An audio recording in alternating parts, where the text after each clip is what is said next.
सबसे पहले मैं परमेश्वर पिता को धन्यवाद देता हूँ जिसने ये मौका मुझको प्रभु के वचन के लिए दिया है और सुनने वाले प्रभु ने आपको सुनने के लिए बुलाया ऐसा विश्वास करता हूँ क्योंकि यीशु मसीह ने कहा कि मैं उन्हीं लोगों के पास जाऊँगा जिनके पास जाने के लिए मुझे परमेश्वर ने कहा है और वही लोग मेरे पास आएंगे जिनको परमेश्वर ने बुलाया है।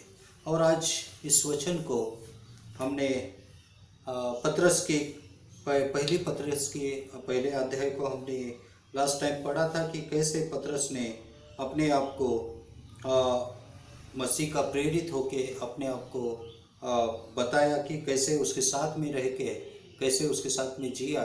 और उसी तरह से हम सबको जिनको यीशु मसीह ने चुना है और परमेश्वर ने बुलाया है और उनको ये पत्रियाँ लिख रहा है। और ये पत्री जो है उस समय के काल में जब नीरो राजा जैसे दुष्ट राजा थे और सारे लोग सताव को सह रहे थे, उस समय में उनको प्रोत्साहन करने के लिए वो ये पत्री लिख रहा है। और आज हम भी आज सारे कोरोना से और अन्य चीज़ों से हम लोग आज सब लोग परेशान हैं, लेकिन वही पत्री आज हमको भी पतरस लिखता है कि हमें हिम्मत को पकड़े रखे रहना चाहिए और विश्वास में बड़े रहना चाहिए और परमेश्वर के पास में आना चाहिए। मेरे प्यारे भाई और बहनों, आज अगर मैं कहूँगा कि क्यों ये कोरोना का ये संकट हमारे पे आया है और मसीही लोगों के लिए ये क्या सचमुच में संकट है? नहीं मेरे प्यारे भाई और बहनों, क्योंकि यीशु मसीह ने मत्ती के 6वें अध्याय में उसने कहा है कि जब तुम प्रार्थना करने जाते हो तो अपने एक खोली में जाइए, एक रूम में जाइए और दरवाज़ा को बंद कीजिए और गुप्त में रहने वाले परमेश्वर पिता से प्रार्थना कीजिए। जो गुप्त में रहता है वो तुम्हें आशीष देगा। और इसलिए आज हमको परमेश्वर ने एक मौका दिया है कि हम लोग गुप्त परमेश्वर के साथ में हम अपना समय बिताएं। क्या सचमुच में हमने प्रभु के वचन को हमने सुनने की कोशिश की है? सचमुच में हमने प्रभु की प्रार्थना करने में अपना समय बिताया है? अगर मैं आपसे पूछूंगा कि इस कोरोना महामारी के समय में 2021 के मध्य में जो 2 साल आपको मिले थे, 365 के 2 साल आपको मिले थे और 600 से ज़्यादा दिन आपको 365 दिन यानी करीबन 700 दिन आपने किस तरह से बिताया? उस 700 में कितने घंटे होते हैं? उन घंटों को आपने कितना बिताया, कैसे बिताया? उन घंटों में कितने मिनट्स होते, उस मिनटों को और सेकंड को कैसे बिताया? अगर आप कहते हैं कि मैं मसीह हूँ या मैं परमेश्वर से प्रेम करने वाला हूँ और मैं सचमुच में प्रभु का भय मुझ में है, तो मुझको आप बताइए कि आपका सबसे ज़्यादा समय आपने परमेश्वर के लिए दिया या अपने मन की इच्छाओं के लिए दिया? मोबाइल को दिया या टीवी को दिया? बच्चों को खाना पकाने में दिया या 12 घंटा सोने में दिया? मेरे प्यारे भाई और बहनों, आप अगर यीशु मसीह की सेवकाई की सफलता को अगर सुनना चाहते हैं, समझना चाहते हैं, तो यीशु मसीह पूरी रात जागकर वो प्रार्थना करता था और पूरा दिन वो खड़ा होके चलकर वो सुसमाचार को सुनाता था।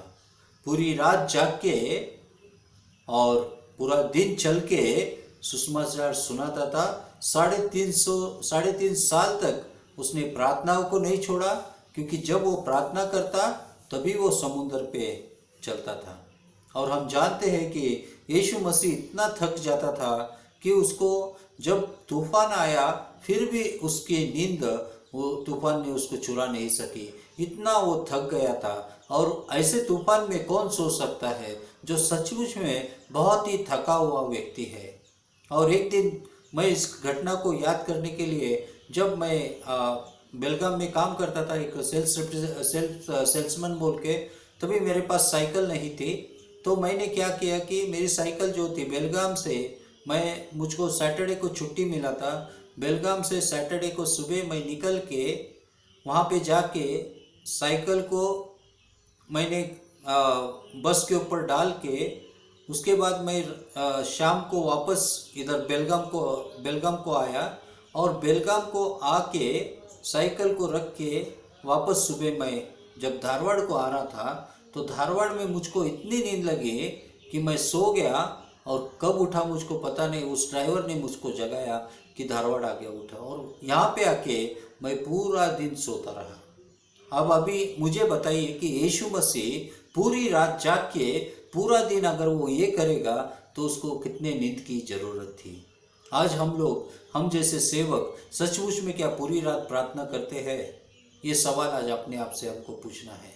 और इस तरह से यहाँ पे हम लोग देखते हैं कि हमने सुसमाचार के बारे में पत्रस में देखा है कि हमने जब सुसमाचार को पाया है, पत्रस के दूसरी पत्री में हमने देखा है कि तो उसके पहचान में हमको बढ़ते रहना चाहिए। और वहाँ पे बहुत से चीज़ों को उसने स्टेप बाय स्टेप बहुत ही अच्छी तरह से बताया है। और उसके बाद में हमने फिर से पहला पत्रस उसके पहले अध्याय को पढ़ा है कि हमें एक जीवित आशा है कि हम आने वाले यीशु मसीह के लिए हमको नया जीवन जो मिला है, यीशु मसीह के लिए हमको नए जीवन में हमको चलते जाना चाहिए, और आगे में हमको पवित्र जीवन जीना चाहिए, क्योंकि परमेश्वर हमारा पवित्र है और इसके लिए हमको पवित्र होना चाहिए। और पवित्रता का मतलब हमको सेपरेट होना चाहिए। और इस तरह से हमें क्या करना चाहिए कि परमेश्वर के वचन को पकड़े रहना चाहिए, क्योंकि आकाश भूमि टल जाएगी लेकिन प्रभु का वचन युगानुयुग स्थिर रहेगा। जैसे 25 वचन में लिखा है कि परंतु प्रभु का वचन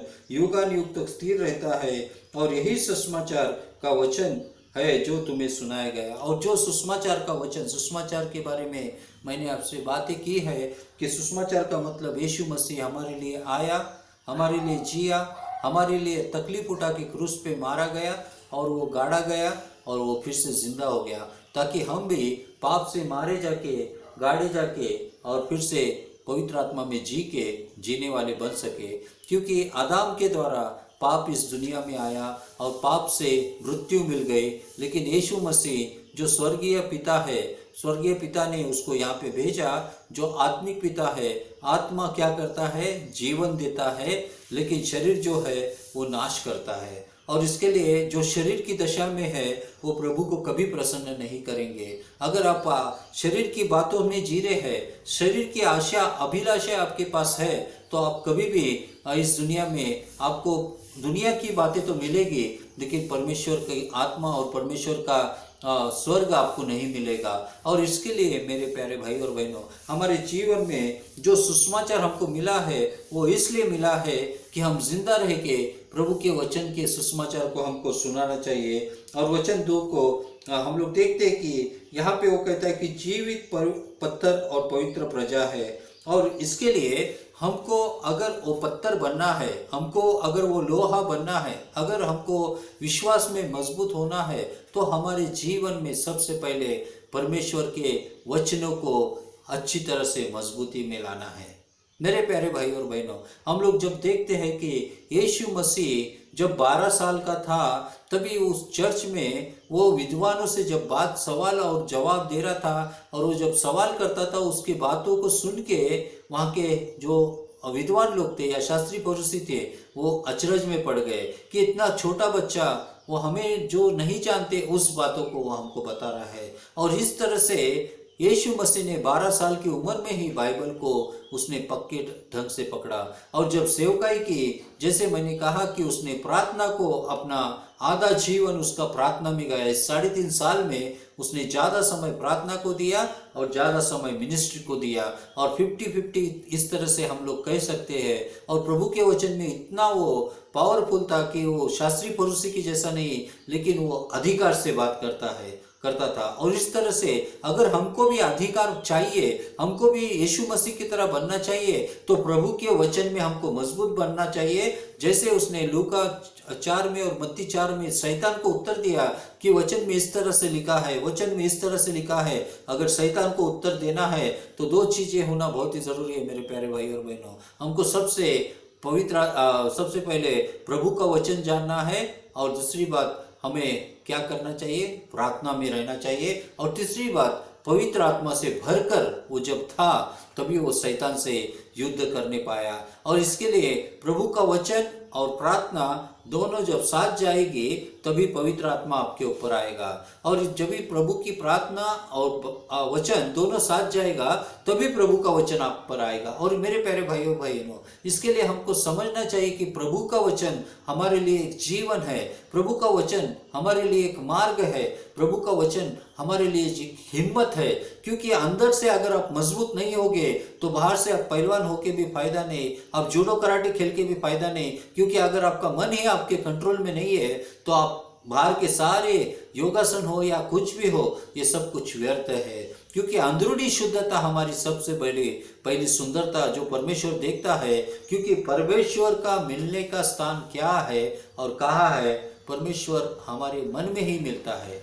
आप अगर जो खोया हुआ बेटे के उस कहानी को अगर आप देखेंगे तो उसको कब बुद्धि ज्ञान आ गई?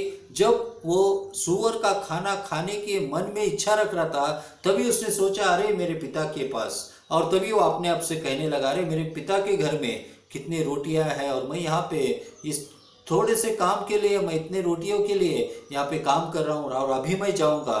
और इस तरह से जब इस स्थिति में वो आ गया, वहीं पे परमेश्वर उससे बात करने लगा। हमको भी इसी स्थिति में आने के बाद ही परमेश्वर हमसे बात करेगा।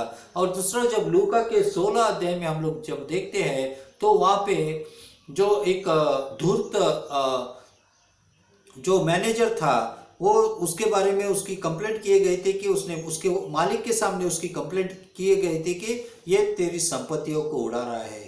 और लोगों ने जब कहा और मालिक ने उसको बुलाया, मैं तेरे बारे में क्या सुन रहा हूँ, और उसने जाके झट से और मुझको जो भी मेरा अकाउंट है, मेरा जो भी हिसाब है, तुझको हिसाब मुझको दे दे। और उसने जाके अपने मन में सोचना शुरू किया अभी मैं क्या करूँ, हाँ अभी मैं समझ गया मुझको क्या करना है। और जब तक इस स्थिति में अभी मैं क्या करूँ, अभी मुझे क्या करना है, इस स्थिति में तो उस धूर्त मैनेजर ने दुनिया की चाल चलन से जो थोड़े में वो क्या था, धोखाधड़ी करने वाला था, वो बहुत बड़ा धोखाधड़ी करके अपने रिश्ते को उसने बनाया।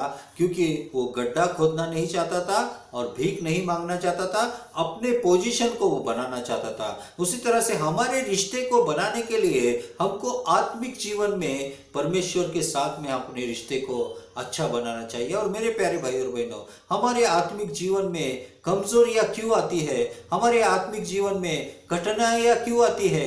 क्योंकि एक तो हम प्रभु का वचन नहीं पढ़ते और दूसरी हम प्रार्थना नहीं करते। प्रार्थना वो चीज है, एक क्षण में वो क्या करती है कि वो स्वर्ग में पहुंच सकती है। ऐसा कोई भी अस्त्र या शस्त्र नहीं जो एक क्षण में चांद या सूरज पे जा सकता है, उसको बहुत ही समय लगता है। लेकिन टूटे हुए मन से जब हम प्रार्थना करते हैं तो परमेश्वर पिता हमारी प्रार्थनाओं का उत्तर देता है। वो हमें तकलीफों में रहना नहीं देना चाहता है, क्योंकि उसने हमको अपने हाथों से बनाया, उसने अपने सांसों से बनाया, उसमें उसकी सांस हमारे में है। लेकिन हम लोग दुनिया की तरफ घूम के उस सांस को हमने गंदा किया। उस सांस में जो अच्छे विचार थे, उस सांस में जो आत्मा थी, उस आत्मा को हमने क्या किया कि उसका हमने गलत इस्तेमाल किया। क्योंकि आत्मा जो है परमेश्वर का एक दिया हुआ अधिकार है, और मेरे हिसाब से ये परमेश्वर ने दिया हुआ एक टैलेंट है, उसका इस्तेमाल हम लोग कैसे कर रहे हैं। क्योंकि सांस के द्वारा आत्मा आती है और यही आत्मा हमें आती और जाती रहती है। और इसके लिए किसी स्कॉलर ने कहा है कि हमारी हर एक सांस जाके परमेश्वर से पूछती है कि क्या मैं वापस इस व्यक्ति में जाऊं, तो परमेश्वर कहता है कि आज एक मौका उसको दे दो। और मेरे प्यारे भाई और बहनों, अगर आप जवान हैं, अगर आप यंग है, अगर आप कोई जॉब ढूंढना चाहते हैं, अगर आप शादी करना चाहते हैं, आप अगर कोई डिसीजन लेना चाहते हैं, मेहरबानी करके बाइबल को पढ़ना आरंभ करो, मेहरबानी करके प्रार्थना करना शुरू करो। क्योंकि ये दो चीजें हैं आपको पवित्र आत्मा का मार्गदर्शन देने के लिए बहुत ही अच्छा रास्ता दिखाएगी।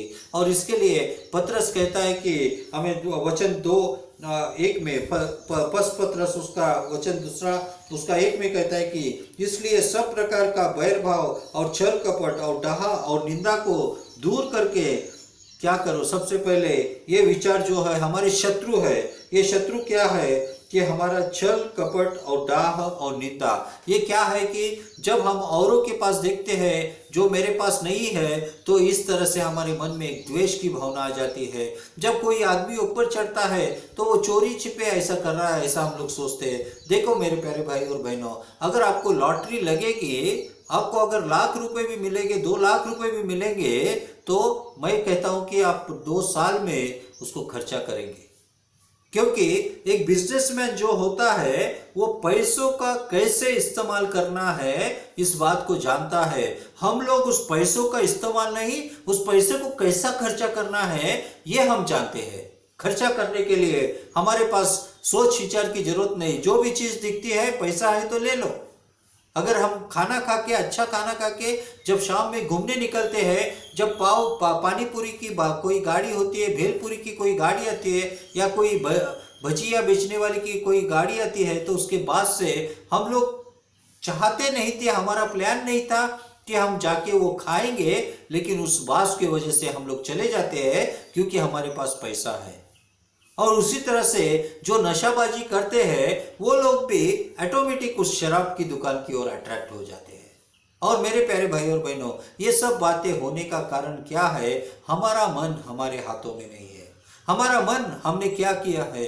दूसरे के हाथों में हमने सौंप दिया है। और इसके लिए अपने जीवन को मजबूत बनाने के लिए ये सारे बुराई की बातों को छोड़ के अपने आप को इंप्रूव करना शुरू करो। अपने आप को परमेश्वर के वचन से आप जागरूक करना शुरू करो।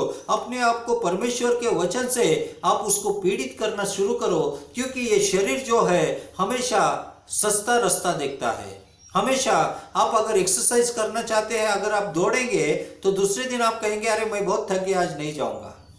बहुत से लोग एक्सरसाइज करना चाहते हैं, अपने हेल्थ को वो सुधारना चाहते हैं, लेकिन जिस समय पे उन्हें ग्राउंड पे होना चाहिए उस समय पे वो लोग अपने बेड पे होते हैं।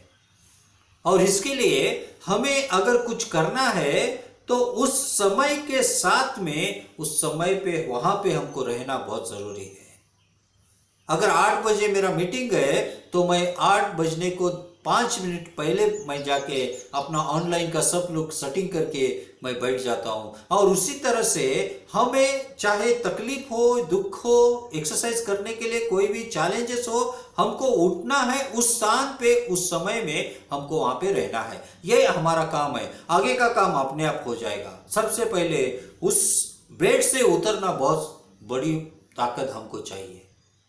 एक दिन एक डॉक्टर के पास हम लोग गए थे, तो डॉक्टर ने कहा कि हाँ बहुत ही हमारा हेल्थ और पेट बहुत बढ़ रहा है। तो डॉक्टर ने कहा ये सबके अंदर ये सामर्थ्य नहीं होती कि उसको कम कर सके। इसका मतलब क्या है? हमारी इच्छा शक्ति जो है वो बहुत ही गलत इच्छा शक्ति है। खाने पीने के लिए हम इमीडिएट हमारा पैर वहां पे चला जाता है। कोई भी टेस्टी बात खाने के लिए ऑटोमेटिक हमारे पैर वहां पे चले जाते हैं, लेकिन कोई तकलीफ की बातों को, जिम्मेदारी के लिए ऑटोमेटिक हम वहां से दूर चले जाते हैं।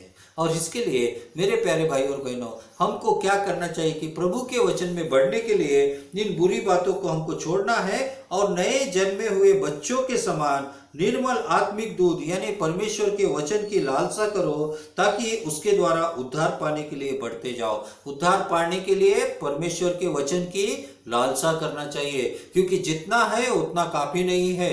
हर दिन आपके पास समस्या आएंगे, समस्याएं बढ़ते जाएंगे। जब प्रभु का वचन बढ़ता जाएगा समस्या आपके कंट्रोल में आएंगे, लेकिन जब समस्याएं बढ़ते जाएंगे, प्रभु का वचन कम होगा, तो उस पहाड़ के नीचे दब के आप मर जाएंगे। और इसके लिए हर दिन हमको प्रभु का वचन चाहिए, साथ में हमको आराधना करना चाहिए, उसके बाद में हमको प्रार्थना करना चाहिए, उसके साथ में हमको कन्फेशन करना चाहिए कि हमने क्या क्या पाप किया है, और उसके बाद में हमको रियलाइजेशन होना चाहिए। और तीसरी बात, आज मैं परमेश्वर की महिमा के लिए मैं क्या करने वाला हूँ, इस बात की लिस्ट हमारे पास होनी चाहिए।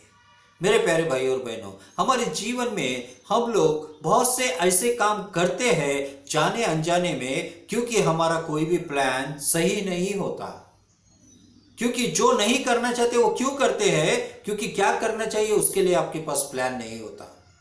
अब जो करना चाहते हैं शुरू कीजिए कि मुझे वॉकिंग को जाना है, तो हमको वहाँ से हमको एक निर्धार करना चाहिए कि 7 बजे या 6 बजे या 5:30 बजे मैं ग्राउंड पे रहूँगा। वहाँ पे जाना बहुत ही ज़रूरी है।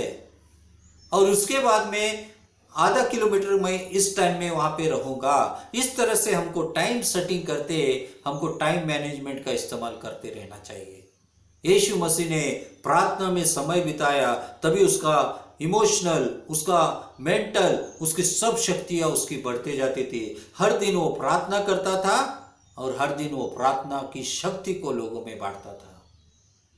और इसलिए जब वो 12 साल की जो रक्तस्रावी स्त्री थी, जिसका लहू बह रहा था, उस स्त्री ने सोचा कि मैंने बहुत से डॉक्टर के पास इलाज किया, लेकिन इलाज नहीं हुआ। अभी मेरे पास एक ही रास्ता है, मैं जाके यीशु मसीह के उस कपड़े के गोंडे को छू के मैं क्या करूंगी, मैं चंगी होंगी। और उसने विश्वास किया, और उसने जब छुआ तो यीशु मसीह ने लोगों से कहा कि किसने मुझको छुआ।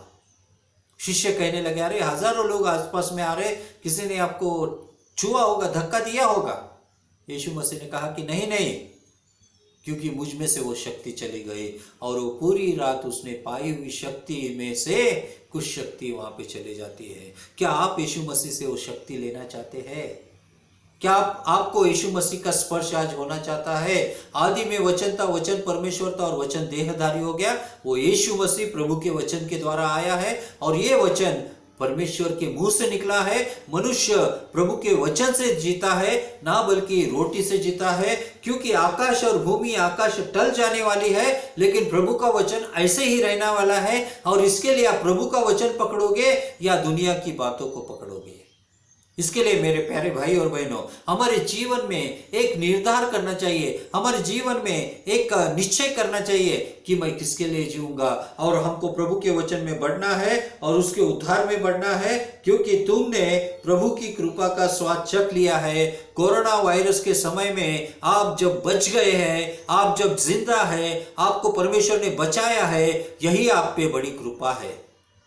आपकी धन संपत्ति क्या है? आप सांस ले रहे हैं, यही बड़ी धन संपत्ति है। आज सांस के लिए कोरोना वायरस के पेशेंट तड़प रहे हैं, आज रोटी के लिए लोग तड़प रहे हैं, आज काम के लिए लोग तड़प रहे हैं। हम मसीहों के पास परमेश्वर ने इतना दिया है, लेकिन हम क्या कर रहे हैं? हम लोग परमेश्वर को धन्यवाद नहीं दे रहे हैं। और बहुत से बार हम लोग कहते हैं कि हम लोग चर्च को टाइट देते हैं। और एक वीडियो मैं देख रहा था कि टाइट का मतलब क्या है, कि जब आप 10 फल लाते हो तो एक फल हमको परमेश्वर के नाम में किसी को देना है।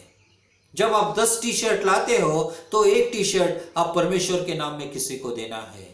आप अगर 10 जूते लाते हो तो एक जूता परमेश्वर के नाम से हमको किसी को देना है।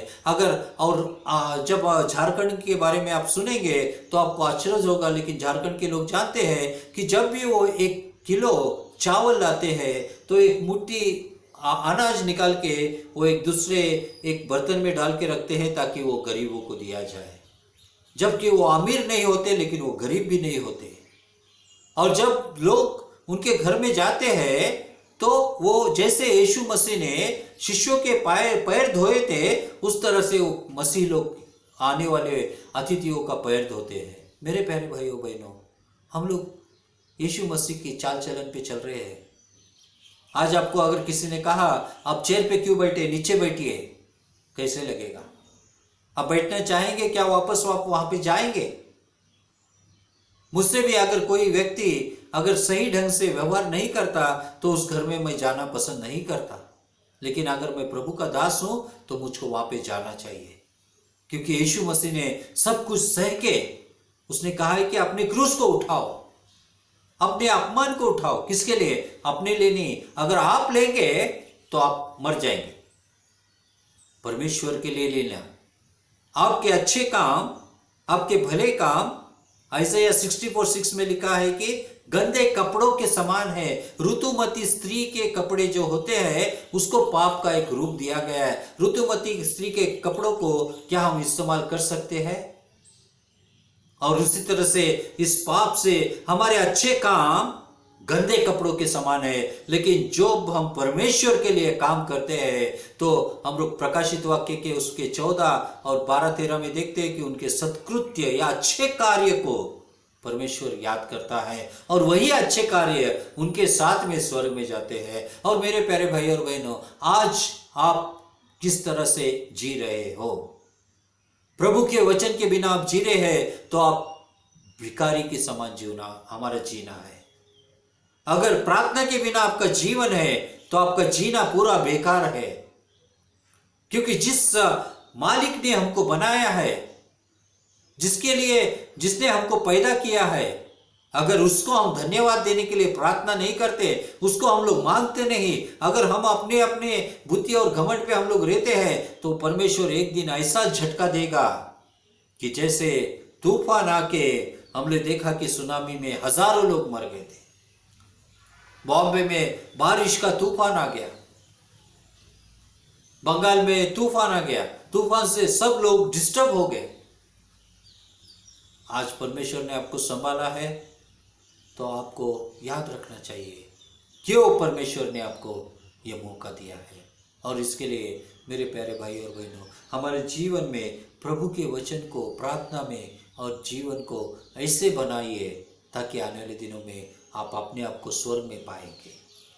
और यीशु मसीह के आने का रास्ता मत देखो, क्योंकि जब वो यीशु मसीह एक्ट्स में या प्रेरितों के कार्य में 1:11 में जब वो उठाए जा रहे थे तो स्वर्गदूत ने शिष्यों से कहा, क्या तुम अपनी नजरों को उठा के देख रहे हो? जिस तरह से यीशु मसीह गया है उस तरह से वो वापस आएगा, और इसके लिए अपने अपने काम को करो और इस तरह से काम करो कि यीशु मसीह अभी 1 सेकंड में आने वाला है। इस तरह से काम करो कि यीशु मसीह अभी 1 मिनट में आने वाला है। इस तरह से काम करो कि 1 घंटे में यीशु मसीह आने वाला है। और इस तरह से काम हमको करते रहना चाहिए, प्रभु की सेवा हमको करते रहना चाहिए। परमेश्वर जब आएगा, क्योंकि तुम सोचते भी नहीं उस समय में यीशु मसीह आएगा, ऐसा वचन कहता है। तो आप उसके बारे में सोचना बंद करके अपने काम को, यीशु मसीह के जो टैलेंट आपको दिया है उसको बढ़ाने की कोशिश करो। और मेरे प्यारे भाई और बहनों, इस वचन के आप गहराई से समझो, प्रभु के वचन को जानो, क्योंकि आपने सुसमाचार पाया है। आपको उद्धार में बढ़ना है तो क्या करना है? तो प्रभु के वचन को, प्रार्थना को, आराधना को, जो भी यीशु मसीह ने किया है उसको करते जाओ। उसके फुटप्रिंट्स पे, उसके पैरों के कदमों के निशानों पे आप कदम रखते जाओ। आप स्वर्ग के रास्ते में आप पुनरुत्थान होगे। आपके जीवन में परमेश्वर जरूर आशीष देगा। और हर एक चीजों से, किसी भी बात का भय मत करो। आदमी एक दिन पैदा हुआ तो एक दिन मरना है, और उसके बारे में क्या हमको रोना है? जब अपना कोई मरता है तो हमें बहुत दुख होता है, लेकिन जब कोई गैर मरता है तो उतनी हमको तकलीफ नहीं होती।